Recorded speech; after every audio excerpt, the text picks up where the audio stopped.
In every country in the world, cola dominates. We feel that we have to plant our flag everywhere, even before the Christians arrive.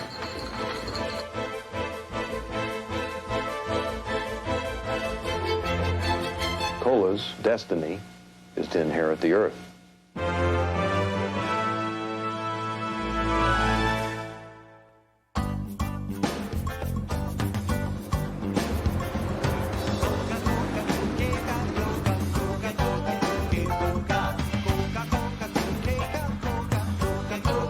There are 180,000 vehicles delivering Coke throughout the world every day.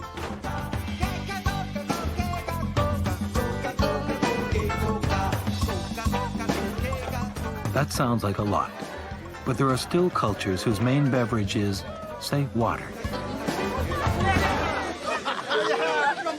What do you call it, Wilson? Coca-Cola. Coca-Cola, yeah. What is Coca-Cola, yeah. No. Hey. You only pass. Am I block him? You can throw more over him. Am I block me, huh? Hey.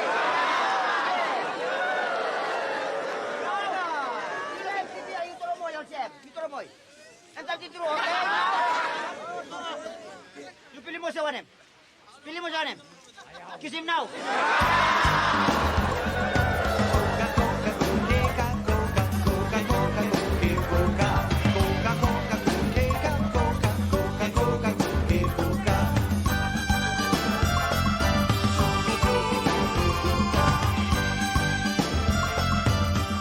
Coca-Cola is so successful, it can afford to sell its drink at very little profit, for a while.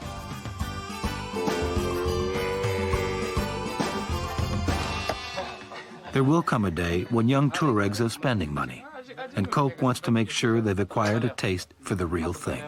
Idrissa, à quel endroit tu t'approvisionnes en coca? Agadez.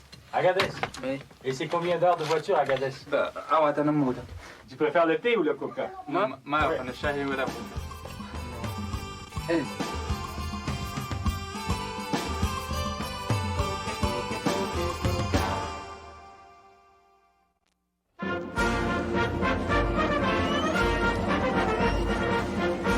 In Atlanta, Georgia, Coca-Cola and the Statue of Liberty celebrate their centennials. Over the century, both have become world symbols of freedom and the American dream.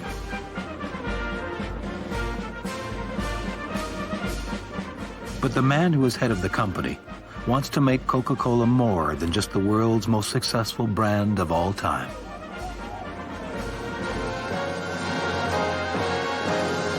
Ladies and gentlemen, the chairman of the board and chief executive officer of the Coca-Cola Company, Roberto C. Goizueta.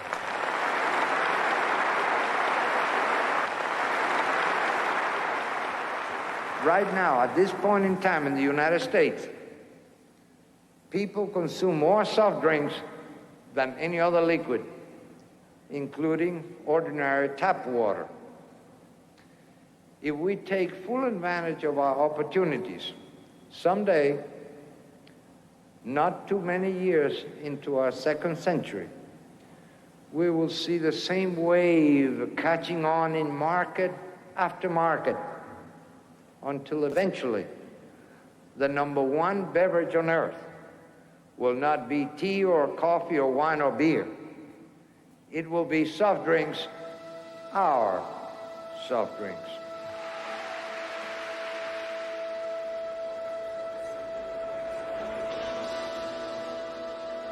By 1996, Goizueta's dream is on schedule.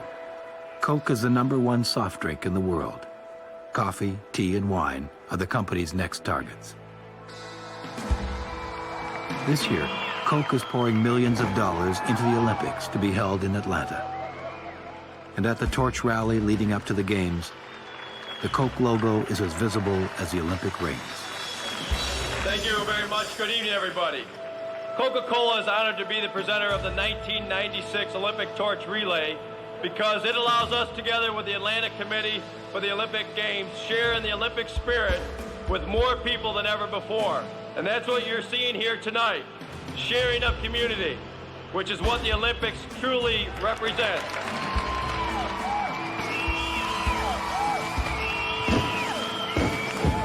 Oh, yeah! Right up here!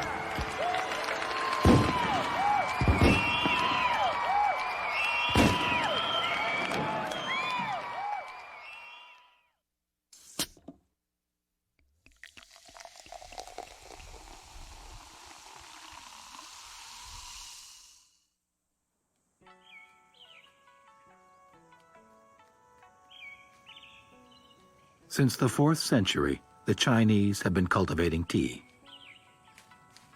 Tea is as important to them as wine is to the French.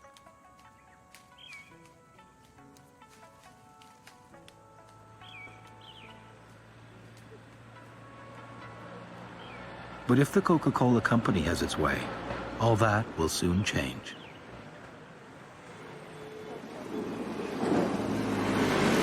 Coca-Cola isn't new to China. It first comes to Shanghai in the late 20s. Then, when Mao Zedong comes to power, he denounces Coke as the opiate of the running capitalist dogs and bans it. But Mao's Little Red Book is no match for Coca-Cola. And in 1978, after the chairman dies, the company quickly returns. The reports are true. Coca-Cola has reached China. But the taste which one Chinese describes as like Chinese medicine may take a while to catch on. At Coca-Cola, Roberto Goizueta is undeterred. There are 1 billion tea drinkers in China who consume less than 1 Coke a year. That's the biggest untapped market in the world. If Goizueta wants a model for China, he just has to go down the road to Rome, Georgia. The average family in this American town consumes 3,200 bottles of Coke a year.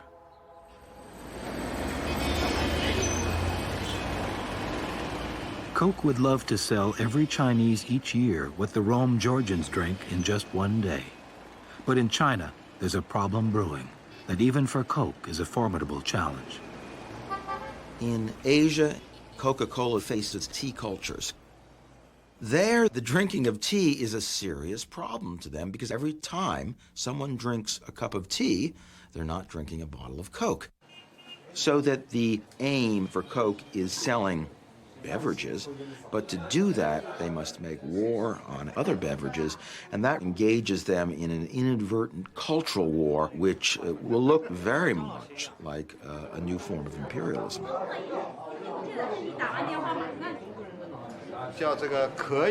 The theme of this painting is drinkable. Chinese people drink tea, and foreigners drink cola or something like that. Chinese tea culture is deeply rooted and integrated with all other forms of Chinese arts. Chinese calligraphy, Chinese painting, Chinese Peking opera.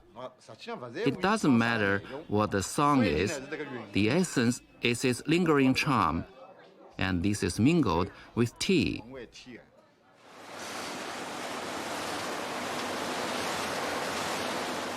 To reach its target, the Coca-Cola company is investing $500 million and building 23 bottling plants across China. By the mid-90s, parts of China at least are within an arm's length of desire. That's the easy part. The hard part is changing a daily ritual that has persisted for centuries. What Coca-Cola is reaching for in China is what the British system was reaching for in trying to get the British working class to become tea drinkers. It's that kind of thing. They're trying to make a change in the schedules of their day, in their habits at home, in their domestic patterns. And once they did that, of course, tea spread throughout the whole society. To spread its message, Coca-Cola is using the same marketing techniques banned during the Cultural Revolution. And it's targeting the part of China to whom Cultural Revolution means something quite different today. The kids.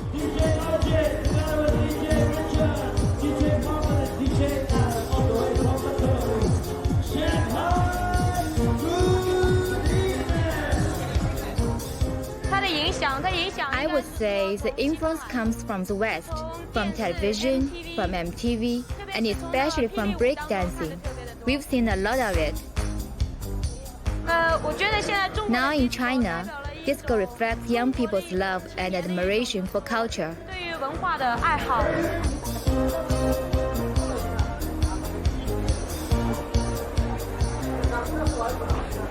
As elsewhere, many Chinese youth buy into the idea that you can achieve happiness by consumption. That's a new idea for the Chinese. But then, it once was for the folks in Rome, Georgia, too.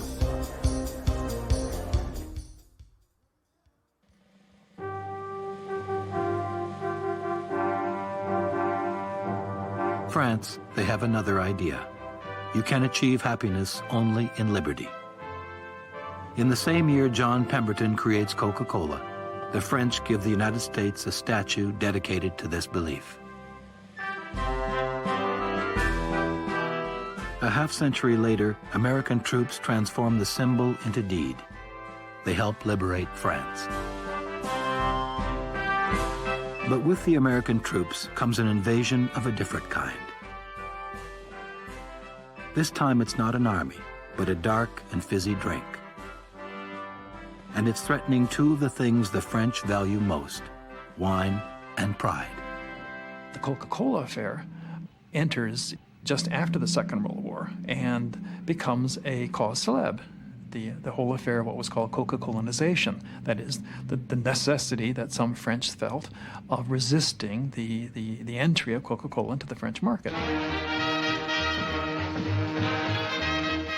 Now remember that at this point, the French have already absorbed jazz, they've absorbed Hollywood movies, they've absorbed Reader's Digest. All these things were coming at the same time. So Coca-Cola represents the rising menace of American mass culture.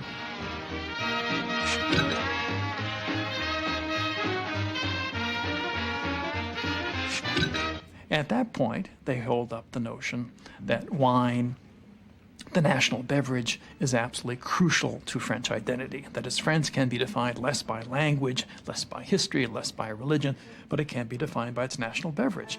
And where Coca-Cola is coming in is actually calling into question France's cultural identity.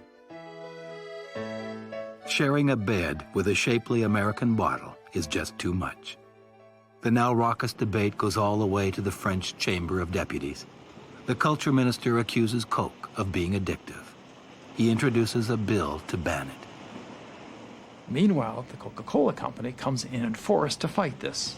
The Minister of Finance, the Prime Minister, the American ambassador in Paris were all involved in quieting this issue. And ultimately, Coca-Cola wins the battle. The French back away from this after 1950. The ban is never implemented, and Coca-Cola comes to France irrespective of the Great Affair.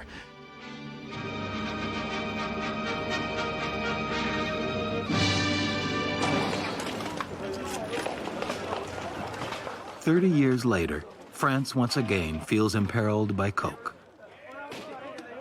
It's hard to know if that's a commentary on Coca-Cola or the fact that Coke and America are now indistinguishable. The Coca-Cola metaphor was used in the 80s by the New Right in France, who thought Coca-Cola was more dangerous than the Red Army, because it colonized people's minds. It was a rejection of the US as a consumer society, an imperialistic consumer society. Much of France still believes the country's soul is in its vineyards. But grapes slowly ripening on the vine belong to a time which, even in France, is fast disappearing.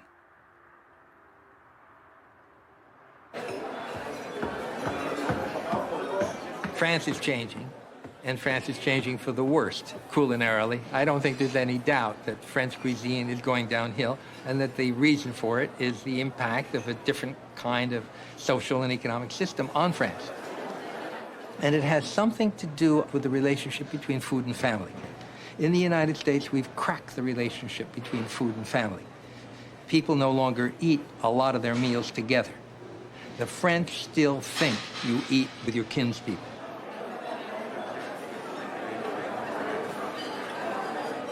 For me, wine is a subject of conversation and appreciation. You don't just up drink it down and it's over. No. Wine is culture.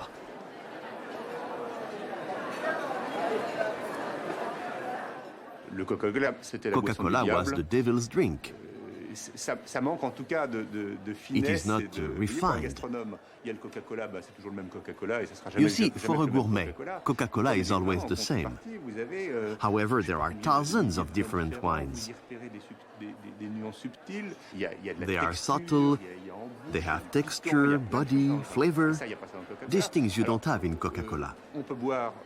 One can drink idiotic drinks stupidly, but a gourmet drinks intelligently, subtle drinks. Despite their passionate protests, many French seem to have thrown in the serviette. Cokes and hamburgers often take the place of wine, French cuisine, and a family meal. And the only invading Red Army are the Coke trucks delivering a taste of American culture to France every day.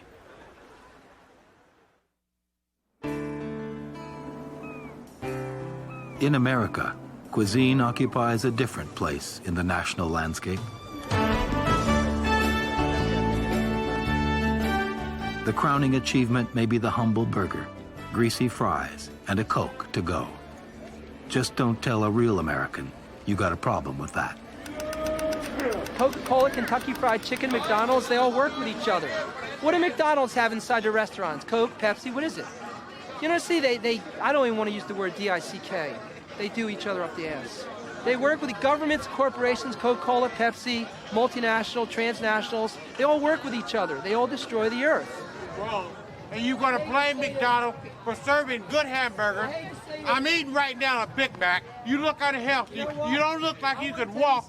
You look like you have AIDS. I think you're totally incorrect.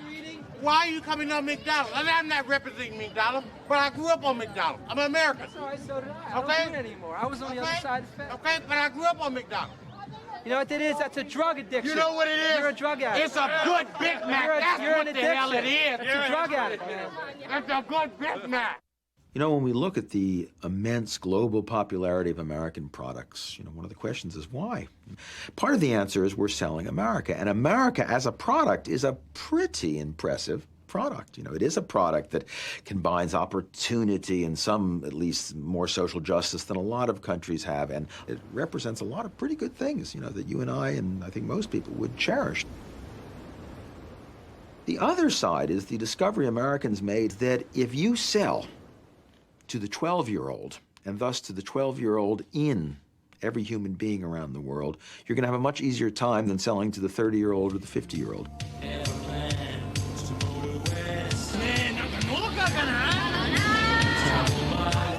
Coke's appeal is to youth.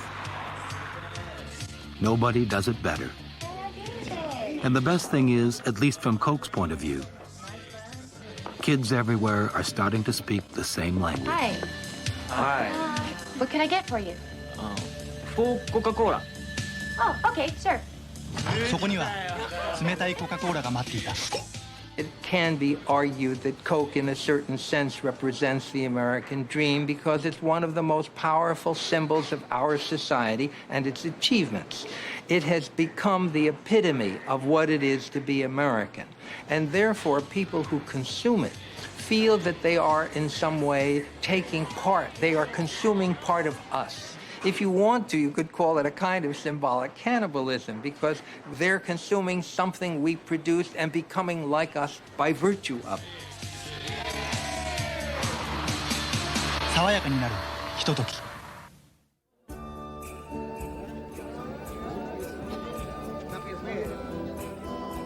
In Mexico, unlike France and China, the consumption of cola meets little resistance. In some towns, it even has powers that Coke and Pepsi executives never dreamed of. In Chamula,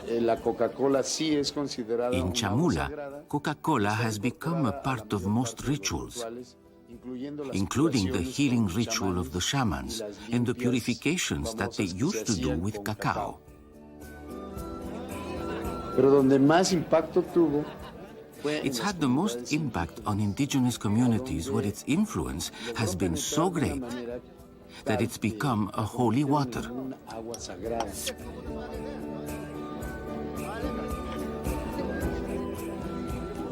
For generations, the Mayans used their own homebrewed posh to help them get in touch with their maker. Then gradually, cola replaces liquor. Something about the dark liquid, the green bottle, the fizz. Many Mayans believe it brings them closer to heaven, which suits the local bottlers just fine. Coca-Cola and Pepsi-Cola are used as ritual objects, so they're consumed in large quantities. Those who provide it get rich quick and acquire more and more power. The political parties in power manipulated this by using the influence that the local political leaders had acquired from Coca-Cola or Pepsi-Cola to create divisions in towns that were highly unified, towns that had resisted the attacks of a dominant and overbearing civilization for hundreds of years.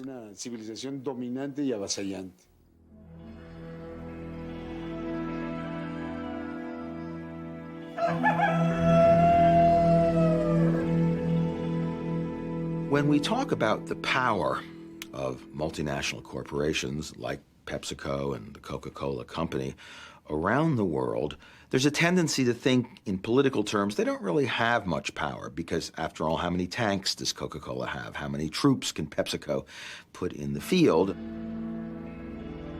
But of course, modern power is not measured simply by hard power. It's measured in soft terms. The capacity to influence culture, the capacity to manipulate human psychology and human needs, the capacity to dominate a market. Then corporations, arguably, are among the most powerful entities in the modern world, in terms of soft power at least, perhaps a good deal more powerful than nation states.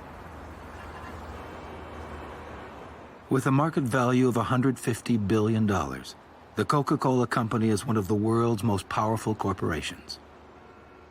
From its headquarters in Atlanta, the company directs an empire of independent franchise holders, united under the most recognized brand name on earth.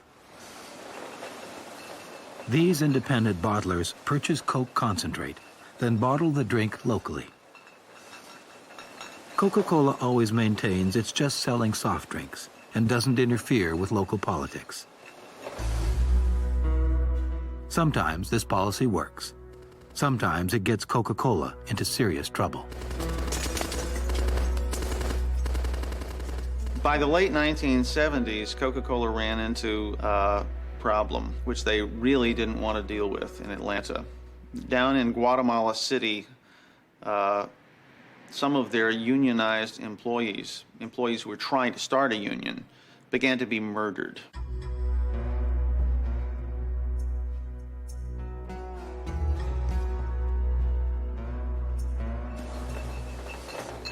In Guatemala, the independent bottling operation is managed by a Texan named John Trotter.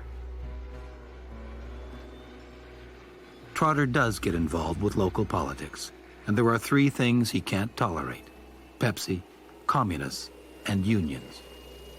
His own employees in the Guatemala City plant tried to unionize, and he told them not to do this, that this was communistic. He blamed it on the Pepsi people causing the problem.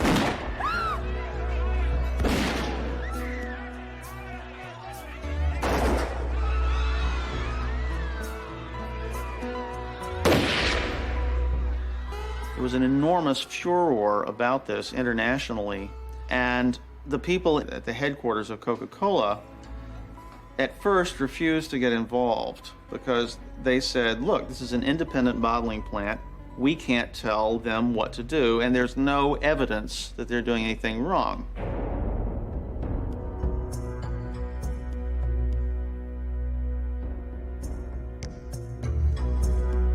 Sporadic violence escalates, more workers are killed, and still the Coca-Cola Company refuses to act. Finally, a nun who had Coca-Cola stock went to one of Coke's annual meetings, and with her she brought the head of the union, named Israel Marquez, and he related to them what was going on. And he said, in Guatemala, the name Coca-Cola means murder. Religious investors took labor organizers from Guatemala with us to the stockholders' meetings of Coca-Cola. We spoke to the stockholders and to the board and to the management. These labor leaders told their story and told about the fear that they and their colleagues faced every day, the fear of being disappeared or killed. While they were speaking, the chairman of the board of Coca-Cola, Paul Austin, smoked a cigarette and just put up with the fact that we were testifying at the stockholders meeting. It was a kind of a shocking disregard for the very powerful story these labor organizers were telling.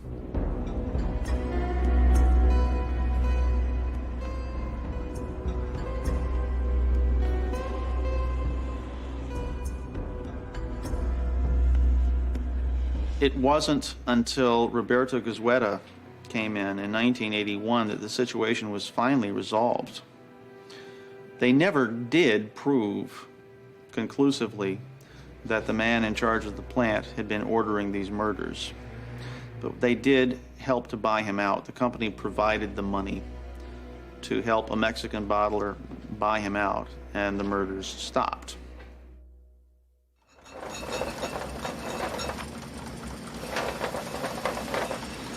Burma is one of the few countries in the world that Coca-Cola has abandoned to its rival, Pepsi. Coca-Cola has avoided the country because of Burma's human rights violations. It doesn't want to make the same mistake it made in Guatemala.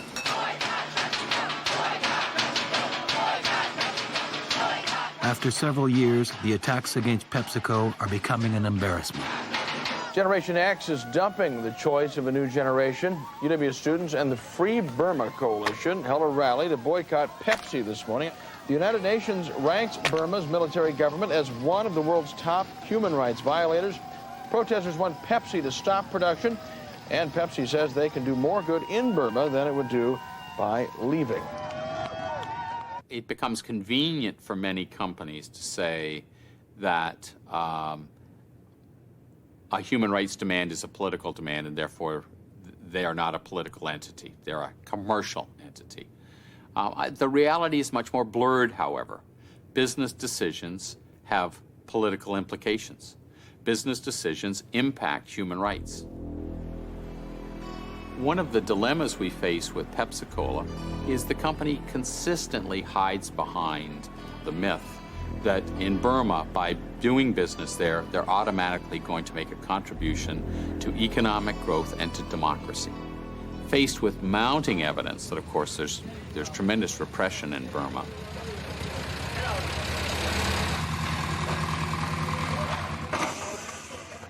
I have a different philosophy.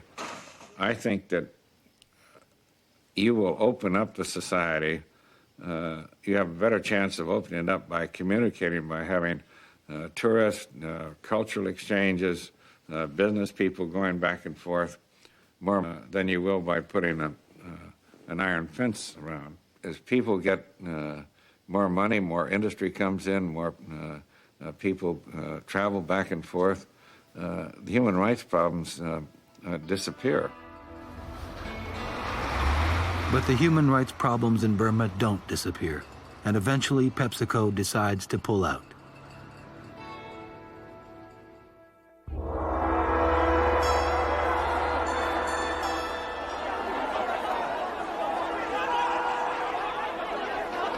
Human rights are also an issue in China. Both Coca-Cola and PepsiCo, as well as many other foreign corporations, are heavily invested in China in the early 90s. Then, almost overnight, a city square called Tiananmen becomes the birthplace of a dream that turns into a nightmare. I think we can fairly say that the young people engaged in the initial moments of rebellion craved real freedom. But without question, they were also part of a worldwide movement of young people that had been seduced by the style of life of the West.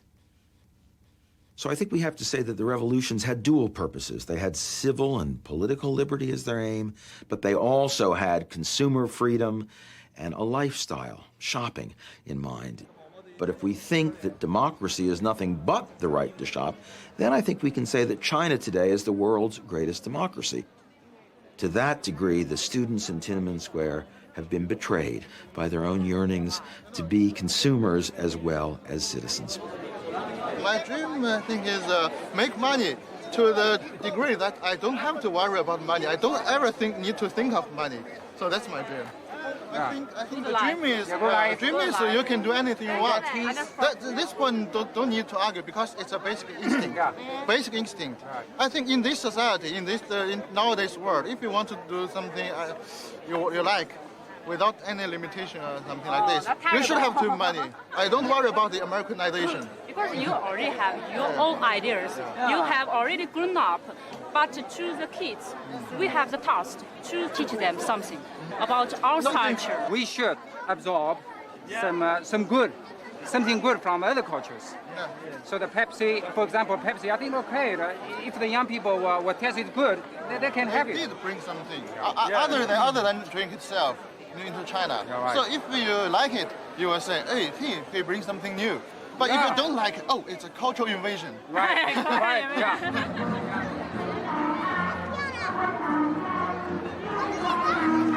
It's Children's Day in Shanghai, the day when future generations are celebrated and taught about Chinese traditions.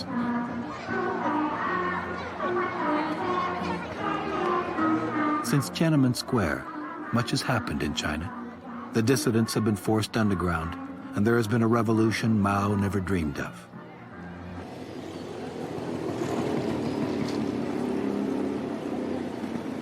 Now, the only visible conflict is between the two American cola companies jostling for the biggest market in the world. In the market, the competition between Pepsi and Coca-Cola is very intense.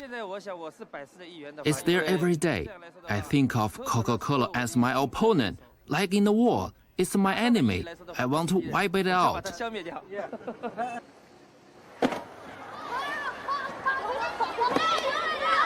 Do you think Pepsi will ever replace Chinese tea?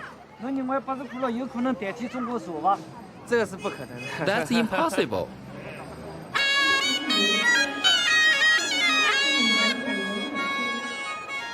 Right now, the average consumption in China is a mere 7 soft drinks per person a year, compared to over 840 in the United States. Even as the older generations continue to revere tea, China, with about 400 million young people, has become the next battlefield in the cola wars. But with a market the size of China, the two giants, Coke and Pepsi, will not be alone for long. There are other fish in the sea.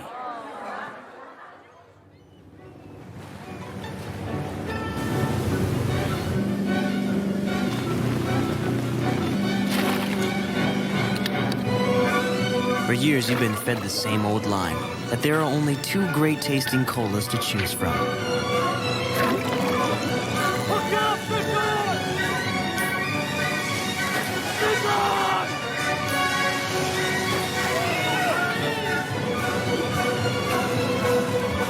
Hey, you don't have to swallow that.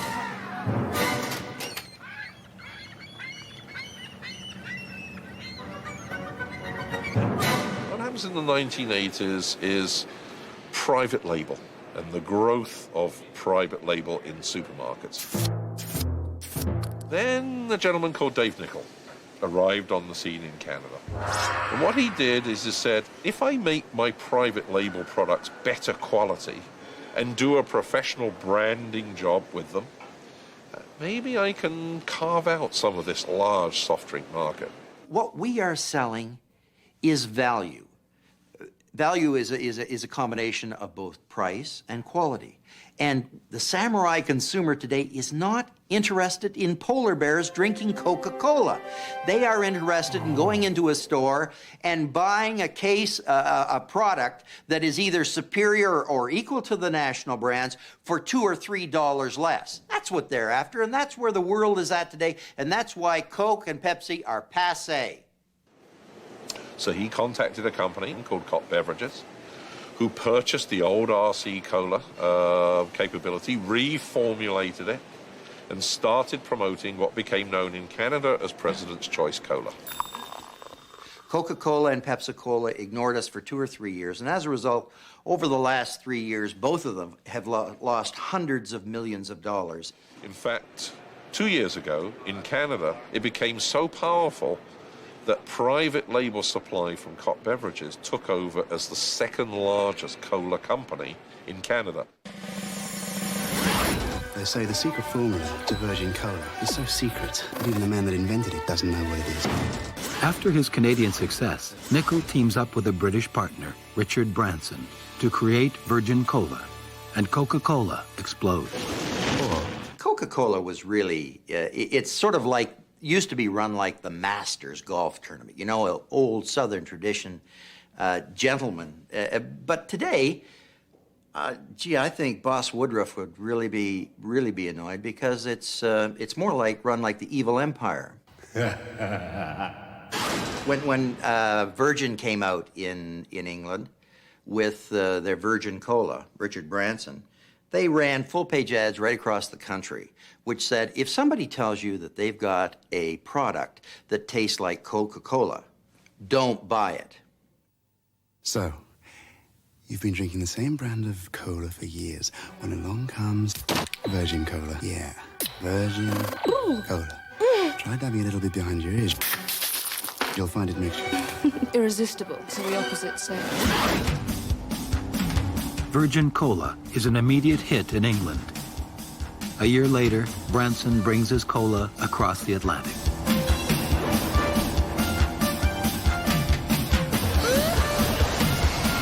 When Branson arrives in the Big Apple, Coca-Cola and Pepsi own most of the American market.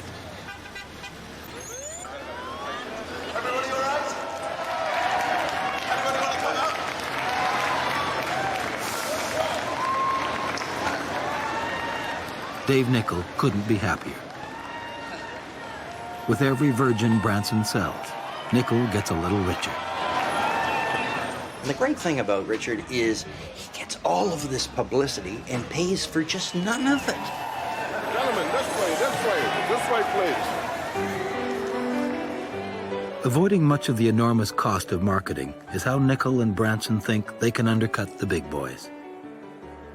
Let Coke and Pepsi create the desire, then go in at a cheaper price. Pepsi, Coco, sorry. In most of the other businesses we're in, there are hundreds of competitors. I mean, it's really quite strange that in this enormous business, maybe the biggest business in the world, that there are only really 2 players in the soft drinks business. So I think there's plenty of room for a third.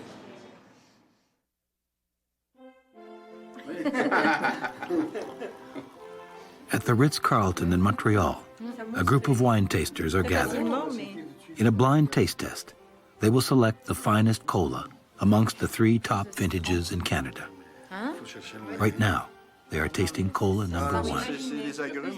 The citrus notes were coming off for sure. You know, with the lime, maybe a touch of lemon. It's quite light in color. It's not very, very deep. A little bit of spice in it. First nose is a little bit spicy. You smell also caramel inside. Yeah, my baby. To me, it's... You have only sugar in the mouth. Cola number 2. Number 1 was very cinnamon in the mouth. This one is more syrupy, although the bubble in the mouth is a little bit more aggressive than the first one. Lasts a little longer. I would rather have the second one to refresh myself. Mm-hmm. The first one for me is flat. I prefer the second one. Yes? Cola number 3. This particular can, all the gas was lost when you opened it. Yeah, I think so. The flavor of the lemon is only, I would say, volatile. Yeah, I think the CO2 did bring out the citrus. When the CO2 was gone, there was not much in the mouth. So I think my favorite choice, if there can be a favorite choice, would be number 2 for its complexity. Et voilà, le grand moment. Voilà, so number 1 now. Let's see if we were right. Pepsi. Pepsi, number 1. So, number 2 now. And the winner is... President's choice. President's choice. President's choice. So why pay more? Le deuxième, c'était mon préféré. Guess what the third one is? And the suspense for number 3 is, of course, Coca-Cola. Coca-Cola. Amongst the 3 colas, number 2 is the unanimous choice. Although President's Choice wins the taste test, it takes more than taste to win in the cola wars. Coca-Cola has spent a century building up its brand name and continues to pour billions into marketing and distribution. Think about what a soft drink is. A soft drink is something that refreshes you. You don't want to wait to be refreshed. I'm thirsty, I feel like a drink is the process. So the soft drink company's goal has been to have either Coke or Pepsi anywhere where you're likely to feel thirsty. And neither of the soft drink companies will be happy until that's true, until I can reach right now as part of the camera, there's a soft drink dispenser attached to the camera so I can reach and have a Pepsi or a Coke right now. And we certainly aren't terrified of anything that we've seen so far. Dave Nichols' phenomenal success doesn't last. It's got too much coffee in it. By slashing their prices, the 2 Goliaths, Coke and Pepsi, put this David in his place. Just this side of oblivion. That's very nice. Take a little more coffee and you've got a winner. Like so many other Coke imitators, Nichols still thinks the way to beat the cola giants is with a better formula. That hasn't got a chance. Unfortunately for Nichols, the company he's trying to beat not only has a secret formula, but a marketing budget big enough to sponsor the Centennial Olympic Games. It's not there. 105.7 FM. If you don't listen to WGST, 640 AM. You'll miss the Olympics. Atlanta's official Olympic information radio station.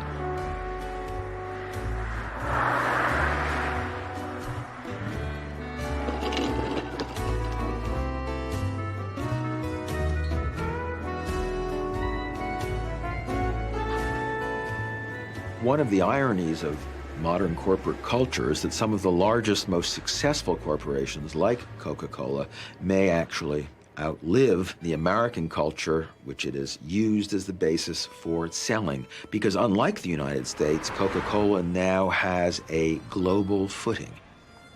The problem ultimately with Coca-Cola culture isn't whether it's good or bad, whether it's tawdry or elegant. The problem is that it tends towards monopoly, uniformity, and homogenization, and therefore a uniform world culture in which everybody's more or less the same.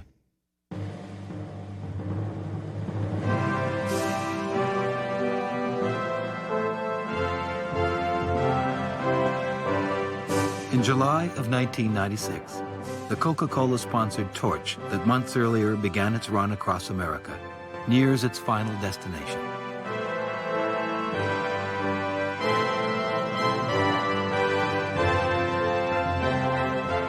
In Coca-Cola Plaza, the citizens of Atlanta, along with the rest of the world, wait in anticipation. And then the host country, the United States.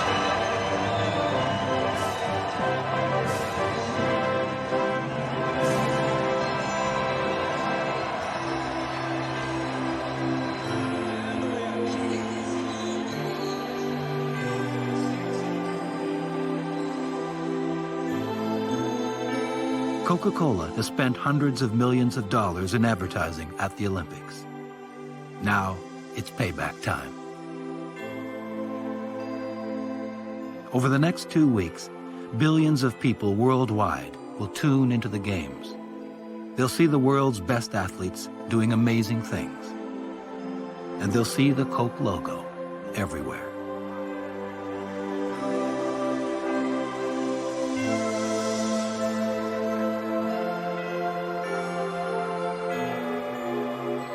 It's the greatest advertising orgy of all time.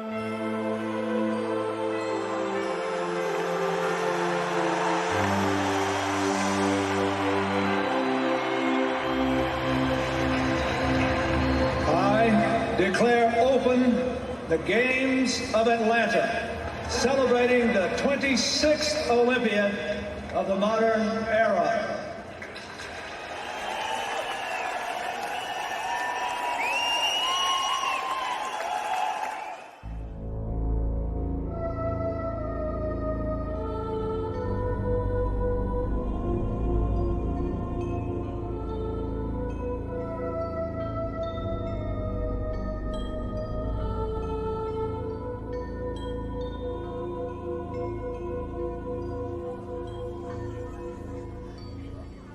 Since the early days of the patent medicine men a century ago, thousands have tried to find the magic formula that would supplant Coke as the world's supreme beverage.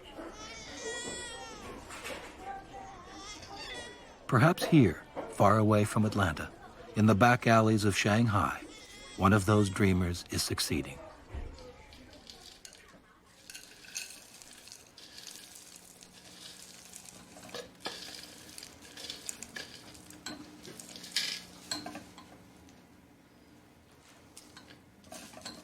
Like Coke's inventor, John Pemberton, Dr. Kan Xiaoqing is searching for the ideal brain tonic, his golden elixir.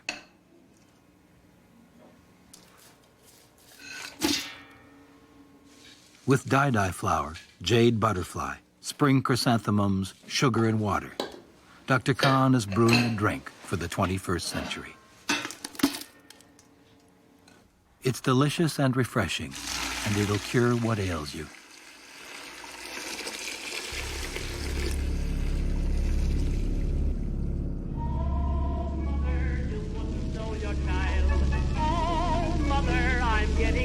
I am drinking Coca-Cola now. On the level, I'm a little devil. Oh, mother, you wouldn't want me home. Cannibals compared to me are mild. I'm no more your peaceful little lamb. I shave most every day just like a man. I'm thrown away my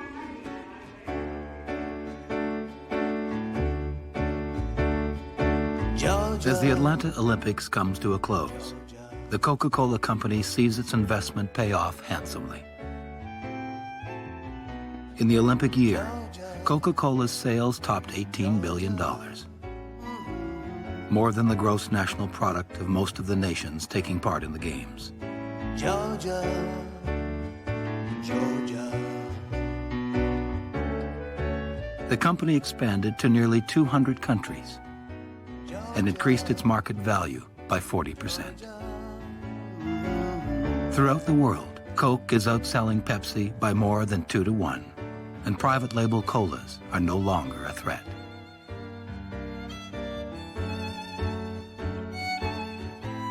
The year after the Olympics, Roberto Goizueta dies. He has transformed Coca-Cola from a successful American enterprise to a global empire. But Coca-Cola's unquenchable thirst is still not satisfied. There are 3 billion people in the world who prefer coffee, tea, or water. And the Coca-Cola Company is working hard to change that.